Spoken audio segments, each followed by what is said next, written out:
بیٹھے ہیں خواجہ کے، آج عرس کا دن ہے۔ غریب نواز ہندوستان کے جو راجہ مہاراجہ ہے، تقریباً 800 برس سے زیادہ سے عرس چلا رہا ہے ہندوستان میں۔ یہ لوگ تو یہ 70-75 سے، لیکن ہمارا ہندوستان میں خواجہ غریب نواز کا عرس 800 سے زائد تقریباً 16واں یا 17واں ہے۔ 800 برس ابھی 800 برس سے، اور آج کی جو تاریخ ہے یہ رات کی ہندوستان کے سب سے راجہ مہاراجہ جسے سلطان ہند کہا جاتا ہے، خواجہ غریب نواز کا عرس کا دن ہے۔ تو اس کی محبت میں سب لوگ بول رہے ہیں یا رسول اللہ، اور بول رہے ہیں یا رسول اللہ۔ اب ایک شعر میں آپ تک پہنچا رہا ہوں، کیا پوچھتے ہو مجھ سے رتبہ میرے نبی کا، زور سے بولیے گا سبحان اللہ۔ کیا پوچھتے ہو مجھ سے رتبہ میرے نبی کا، پتھر بھی پڑھ رہے ہیں کلمہ میرے نبی کا، زور سے پتھر بھی پڑھ رہے ہیں کلمہ میرے نبی کا۔ اور کتنا بلند ان کا واللہ مرتبہ ہے، کتنا بلند ان کا واللہ مرتبہ ہے، جس نے نظر سے دیکھا روزہ میرے نبی کا، زور سے بولیے، جس نے نظر سے دیکھا روزہ میرے نبی کا۔ سبحان اللہ، الحمدللہ، بڑی خوشی کی بات ہے۔ یہ دیکھیے جناب صدام بابو کی طرف سے ملا ہے، اللہ تبارک و تعالیٰ اسے قبول فرمائے۔ یہ ماں کی محبت میں سبھی جو ہے دیوانے آج جو تو لٹا رہے ہیں، قسم خدا کی میں دیکھ رہا ہوں، چاہے وہ نشاد بھائی ہو، چاہے وہ صدام بھائی، عالم بھائی، چاہے ہمارے پھول بابو، چاہے جو بھی ہو، یقیناً ماں سے محبت ہو، اس طرح کی محبت ہو جو ماں کی محبت میں خرچ کرے تو وہ ثواب یہاں بھی کامیاب ہے، وہاں بھی کامیاب ہے۔ میرے آقا کی حدیث میں آپ کو سناتا ہوں، میرے رسول فرماتے ہیں، اے لوگوں، اگر چاہتے ہو کہ عمر میں درازی آ جائے، عمر لمبی جیو اس دنیا میں، تو دو کام کرنا۔ اس دنیا میں اگر تم چاہتے ہو کہ لمبی عمر تمہیں مل جائے تو دو کام ضرور کرنا۔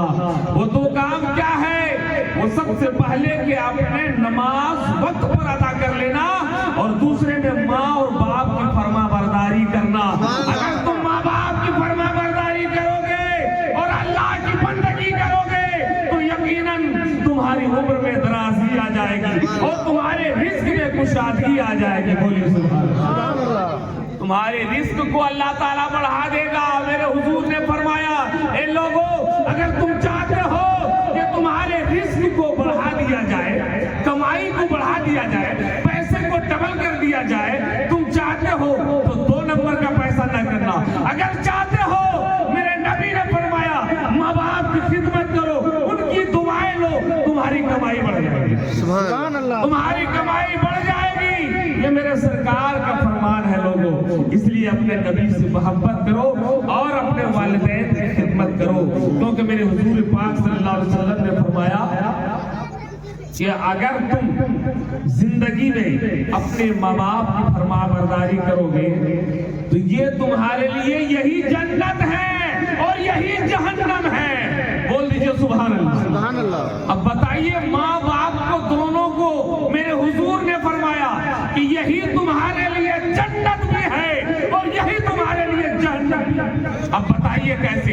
ایک صحابی رسول کھڑے ہو گئے رسول کی بارگاہ میں اور عرض کرنے، یا رسول اللہ، ہمیں یہ بتائیں، ہمیں یہ تو سمجھ میں آتا ہے کہ ہمارے ماں باپ ہمارے لیے جنت ہے، لیکن یہ ہمارے لیے جہنم ہے، یہ ہمیں نہیں سمجھ میں آ رہا۔ میرے رسول پاک صلی اللہ علیہ وسلم نے فرمایا کہ اگر تم ماں باپ کی خدمت کرو گے، ان کی فرما برداری کرو گے، ان کے ساتھ صلہ رحمی کرو گے، احسان کرو گے ماں باپ پر، تو رحم کرو گے، حسن اخلاق پیش آؤ گے، تو اللہ تبارک و تعالیٰ تیرے لیے مقام جنت عطا کر دے گا۔ اور اگر تم ماں باپ کی خدمت نہیں کرو گے، ماں باپ تمہارے لیے بد دعا کر دے، تو یقیناً تمہارے لیے جہنم میں جانا طے ہے۔ اس لیے میں آپ سے کہنا چاہوں گا، ایک شاعر اسلام نے بڑے اچھے انداز میں فرمایا تھا، توجہ چاہوں گا پھول بابو، نوشاد بابو سے اور یہ سبھی حضرات سے توجہ چاہوں گا۔ شاعر اسلام کیا فرماتے ہیں کہ جو شیدا